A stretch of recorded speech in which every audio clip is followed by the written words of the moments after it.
Baik anak-anakku sekalian yang berbahagia, Assalamualaikum warahmatullahi wabarakatuh. Alhamdulillahirabbil alamin. Wassalatu wassalamu ala asrafil anbiya'i wal mursalin wa ala alihi wa ashabihi wa man sara ala nahdihi wa tamassaka bi sunnati ila yaumiddin. Asyhadu an la ilaha illallah wahdahu la syarika lah wa asyhadu anna Muhammadan abduhu wa rasuluh. بلغ الرسالة وعد الأمانة ونصحة الأمة وجاهدا إلى الله بإذنه وشراجا منيرا أما بعد. Anak-anakku sekalian yang berbahagia, puji dan syukur marilah sama-sama kita panjatkan kehadirat Allah Subhanahu wa taala atas segala limpahan rahmat dan karunia yang Allah berikan kepada kita semua, sehingga pada kesempatan yang berbahagia ini kita bisa bertemu lagi dengan Pak Rahmat dalam belajar di sekolah kita SD ITS Syafi'i Pendidikan Agama Islam. Mudah-mudahan anak-anak Pak Rahmat tetap semangat, tetap tekun, tetap rajin, kemauan yang kuat untuk selalu senantiasa menuntut ilmu, karena menuntut ilmu merupakan salah satu jihad fi sabilillah. Salawat dan salam mudah-mudahan tetap tercurahkan kepada junjungan baginda Nabi sallallahu alaihi wasallam beserta dengan para keluarga beliau, para sahabat, para tabi'in, tabi'ut tabi'in, dan orang-orang yang selalu senantiasa mengikuti langkah manhaj beliau. Mudah-mudahan anak-anakku sekalian, kita semua termasuk daripada umatnya Rasulullah sallallahu alaihi wasallam, dan juga mudah-mudahan Allah Subhanahu wa taala mengumpulkan kita bersama dengan ayah, bunda, bapak dan ibu guru dan seluruh orang yang kita cintai. Mudah-mudahan Allah Subhanahu wa taala mengumpulkan dalam surganya. Amin. Kemudian anak-anakku sekalian, kita masih melakukan pembelajaran jarak jauh karena kita masih dilanda pandemi virus COVID-19 atau virus corona, sehingga pembelajaran masih kita lakukan jarak jauh. Tapi Pak Rahmat berharap mudah-mudahan anak-anak Pak Rahmat di rumah semua selalu senantiasa menjaga kesehatan, menjaga kebersihan, ya, selalu senantiasa cuci tangan, ya. Mudah-mudahan semua ikhtiar yang kita lakukan, kemudian kita juga berharap dan minta pertolongan kepada Allah Subhanahu wa taala untuk mudah-mudahan wabah tidak melanda di negeri kita, kemudian keluarga kita, sehingga sekolah kita bisa kembali lagi melaksanakan aktivitas sekolah seperti biasa di kelas pembelajarannya. Baik anak-anakku sekalian, kemarin Pak Rahmat sudah bahas tentang ayo belajar. Kemudian pekan yang ini adalah kita masuk pada pembelajaran ke-6. Pelajaran yang ke-6 yaitu kisah Nabi Adam alaihissalam. Ya, hari ini kita masuk pembelajaran kita tentang kisah Nabi Adam. Nabi Adam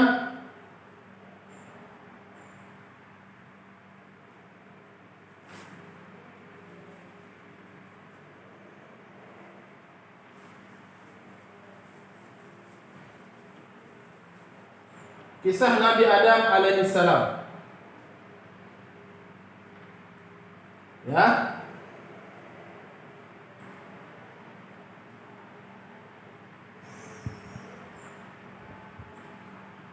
Kisah Nabi Adam alaihissalam. Anak-anakku sekalian, Allah Subhanahu wa taala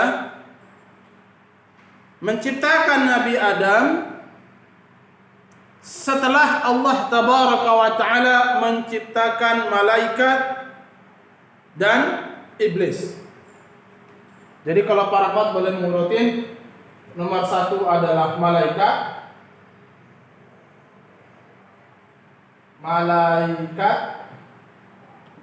nomor 2 adalah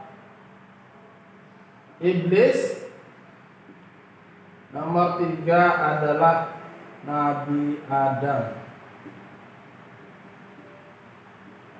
Ya. Jadi anak-anakku sekalian, Allah Subhanahu wa taala menciptakan malaikat iblis Nabi Adam. Dulu malaikat iblis ini hidupnya di surga. Pak Ahmad kasih sini saja ya, kasih kotak. Apa tulis? Surga. Ya. Sini. Tiga-tiganya di surga. Tapi perlu kita ketahui anak-anakku sekalian, makhluk Allah itu sangat banyak. Penciptaan Allah Subhanahu wa taala namanya makhluk banyak jumlahnya. Manusialah salah satunya, di antaranya adalah iblis dan malaikat. Kemudian anak-anakku sekalian, Nabi Adam Allah ciptakan dari tanah. Nabi Adam ya. Malaikat Allah ciptakan dari ini cahaya ya, Pak Rahmat kasih ini. Cahaya. Iblis api. Nabi Adam tanah.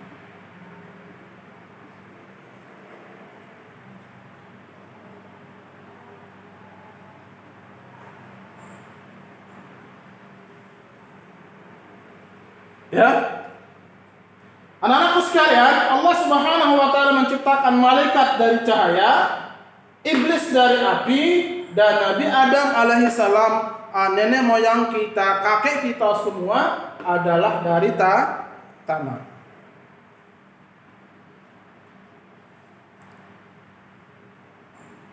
Tetapi anak-anakku sekalian, tahukah kita semua siapakah manusia pertama? Ayo kita akan pelajari kisah manusia pertama yang Allah ciptakan. Dia adalah Nabi Adam alaihi salam. Nabi Adam alaihi salam adalah manusia yang pertama Allah ciptakan.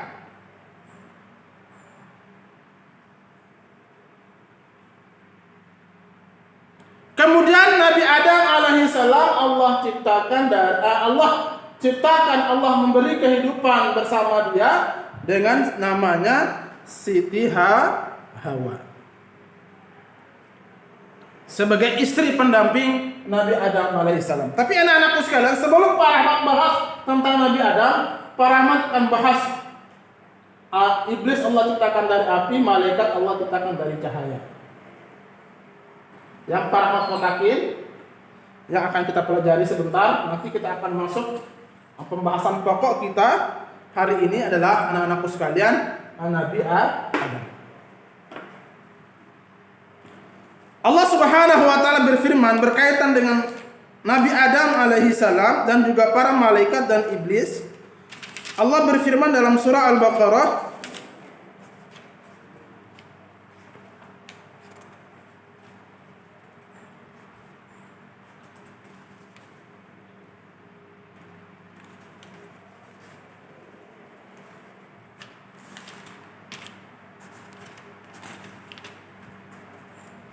ayat 34. Ya anak-anakku sekalian, nanti minta ayah bunda buka Al-Quran surah Al-Baqarah ayat 34. Allah berfirman untuk Nabi Adam dan malaikat serta iblis. Allah berfirman, wa idh qulna lil malaikati isjudu li Adam fasajadu illa iblis aba wastakbara wa kana minal kafirin. Allah berfirman, kami katakan kepada para malaikat dan iblis, sujudlah kamu kepada Nabi Adam. Maka malaikat taat, patuh terhadap perintah Allah, sehingga malaikat mengikuti arahan ciptaan arahan dari Allah. Wa idh qulna lil malaikati isjudu, maka para malaikat pun sujud illa iblis, kecuali iblis. Lihat, iblis sombong. Kata Allah, aba wastakbara wa kana minal kafirin. Iblis menolak, sombong. dan dia termasuk daripada golongan orang-orang kafir. Sehingga iblis pun membantah terhadap perintah Allah. Ya Allah, khalaqtani min nar wa khalaqtahu min tin. Ya Allah, aku ini lebih mulia. Lihat, ini kata iblis, sombong. Ya, anak-anakku sekalian, kita tidak boleh sombong, tidak boleh takabur. Nah, iblis sifatnya sombong. Dia menantang perintah Allah. Kata Allah, kata iblis, ya Allah, khalaqtani min nar wa khalaqtahu min tin. Ya Allah, engkau ciptakan api jauh lebih mulia, sementara engkau ciptakan Nabi Adam dari tanah liat. Tuh lihat, kita tidak boleh sombong. Maka anak-anakku sekalian, Allah murka dan iblis tiga-tiga ini hidupnya di surga. Ya, perhatikan. Tiga-tiganya hidupnya di surga. Allah marah, maka Allah murka. Allah masukkan iblis, para rahmat bulatin ya. Iblis ini Allah kirim dia ke neraka. Neraka.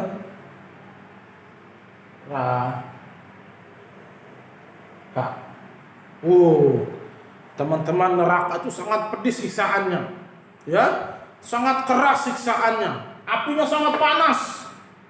Seandainya bara api dari api neraka tersebut dilemparkan ke lautan yang ada di dunia, maka seluruh lautan yang ada di dunia akan mendidih saking panasnya api neraka.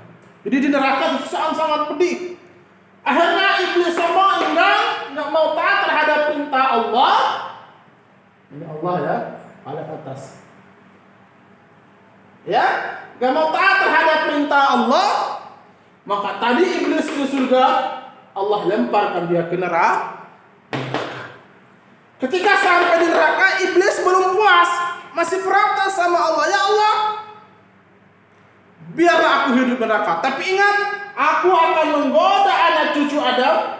Nah, kita semua, para rahmat, ayah, bunda, bapak, ibu guru, kita semua yang ada di dunia ini merupakan salah satu merupakan keturunan Nabi Adam. Kata iblis, saya akan menggoda Nabi Adam, cucu-cucu keturunan Nabi Adam hingga bersamaku di api neraka. Kata Allah, silakan. Tapi ingat, kata Allah, wahai iblis, kamu tidak akan mampu menggoda hamba-hambaku yang beriman. Hamba yang beriman,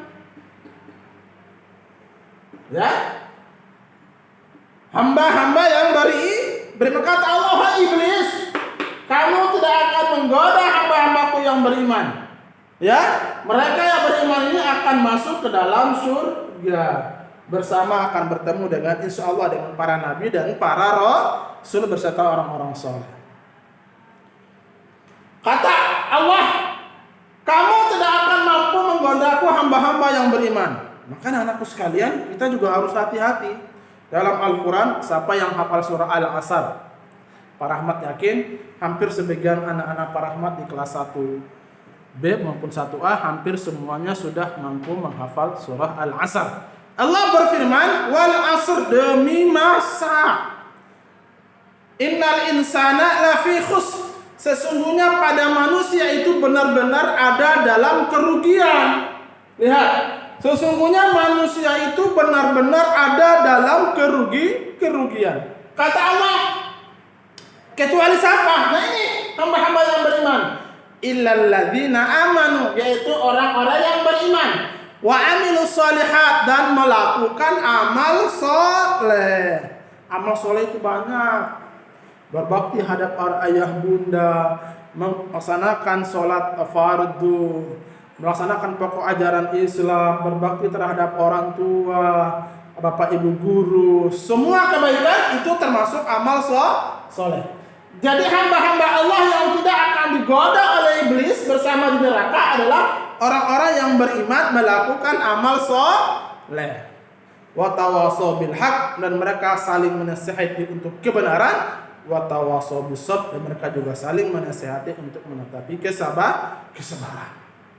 Nah, silakan anak-anakku sekalian, Kita di posisi mana? Apakah kita orang yang akan berteman dengan iblis di neraka, ataukah kita akan berteman dengan Nabi Adam alaihissalam di surga? Tinggal kita pilih. Kalau kita menentukan di surga, ayo lakukanlah amal soleh. Kalau mau konsekuensi yang lebih keras lagi, silakan. Kalau tidak masuk surga, silakan berteman dengan iblis dan bersama iblis nanti disiksa di neraka Allah Subhanahu wa taala. Anak-anakku yang berbahagia, ini ringkasan sedikit berkaitan dengan penciptaan malaikat, iblis dan Nabi Adam alaihissalam. Pesan dari kisah ini adalah yang pertama, anak-anakku sekalian, kita tidak boleh sombong. Kemudian kita harus taat terhadap perintah Allah dan juga menjauhi segala bentuk larangan Allah. Poin yang ketiga adalah kita juga harus melakukan amal saleh. Ya, senantiasa melakukan amal saleh, menyebarkan kebaikan. Ya, insyaallah kita akan bersama dengan Nabi Adam alaihissalam dan orang-orang saleh hidup di surga. Iblis tadinya di surga karena bangkang dan sombong, Allah lemparkan dia ke dalam neraka. Waliya'udzu billah. Itulah yang bisa Pak Rahmat sampaikan berkaitan dengan kisah Nabi Adam. Mudah-mudahan bisa anak-anak Pak Rahmat memahami bahwasanya manusia pertama yang diciptakan oleh Allah Subhanahu wa taala adalah Nabi Adam. Kemudian adalah para malaikat. Makhluk yang pertama diciptakan oleh Allah Subhanahu wa taala adalah para malaikat dan para jin. Tahu dari mana? Allah Subhanahu wa taala berfirman, "Wa ma khalaqtul jinna wal insa." Lihat, Allah memulai wa ma khalaq, tidaklah aku ciptakan jin. Perhatikan anak-anakku sekalian, berarti Allah telah menciptakan jin terlebih dahulu, baru wal ins, baru manusia. Jadi tujuannya apa? Allah ciptakan ya jin dan manusia tidak lain dan tidak bukan adalah untuk beribadah. Beribadah hanya kepada Allah. Ya, Allah ciptakan iblis dan Nabi Adam nomor 2 dan nomor 3 ini tidak lain dan tidak bukan hanya untuk beribadah kepada Allah. Artinya apa? Mentauhidkan Allah, mengesahkan Allah dalam ibadah. Ibadah tunjukkan kepada Allah, ikhlas beribadah, ikhlas beramal saleh. Insyaallah kita akan Allah masukkan ke dalam surga. Pak Rahmat akan menceritakan sedikit tentang betapa pedihnya siksaan api neraka. Anak-anakku sekalian, Pak Rahmat akan memberikan kalian sedikit eksperimen. Mungkin teman-teman kelas 1A dan 1B di rumah ada lilin. Misalnya ini Pak Rahmat bakar lilin ya. Biasanya kalau kita bakar lilin itu ada airnya lilin ya, cairan lilin. Cairan lilin tersebut coba teteskan ke tangan kita. Panas. Ya, ketika kena tangan itu panas, itu baru cairan lilin. Nah, bagaimana dengan api neraka? Wow.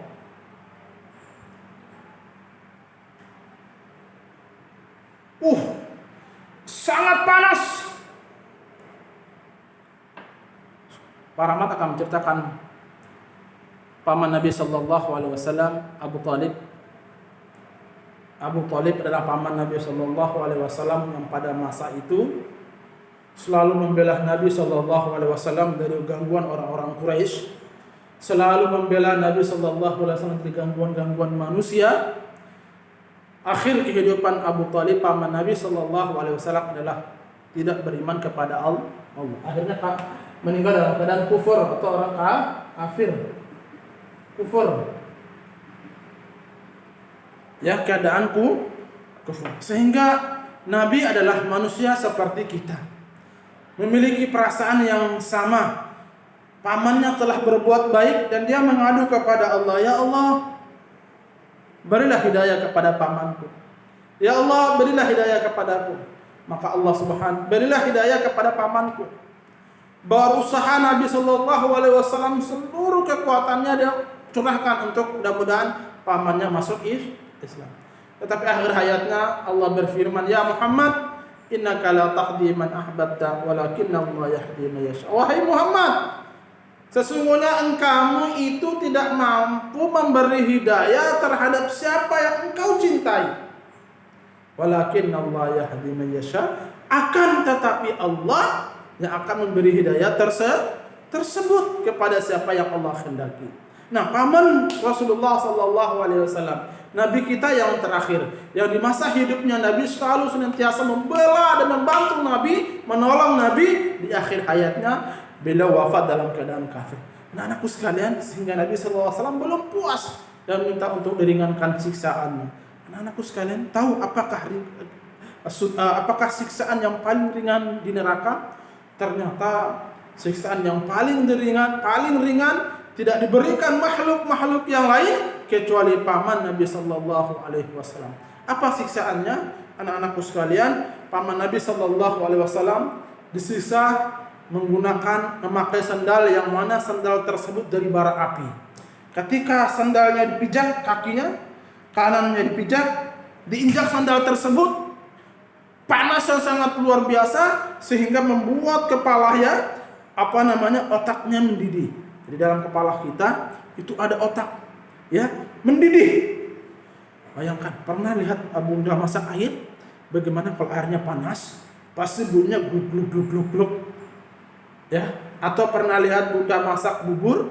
Pasti bunyinya apa? Gluk. Itu saking panasnya. Paman Nabi sallallahu alaihi wasallam pijak sandal yang terbuat dari bara api, ketika diinjak maka kepalanya mendidih, otak yang ada di kepala menyembur keluar, mendidih karena saking panasnya siksaan api neraka. Pak Rahmat doakan anak-anakku sekalian, doakan juga Pak Rahmat ayah bunda, doakan mudah-mudahan Allah masukkan kita semua ke dalam surga dan Allah jauhkan kita dari api neraka.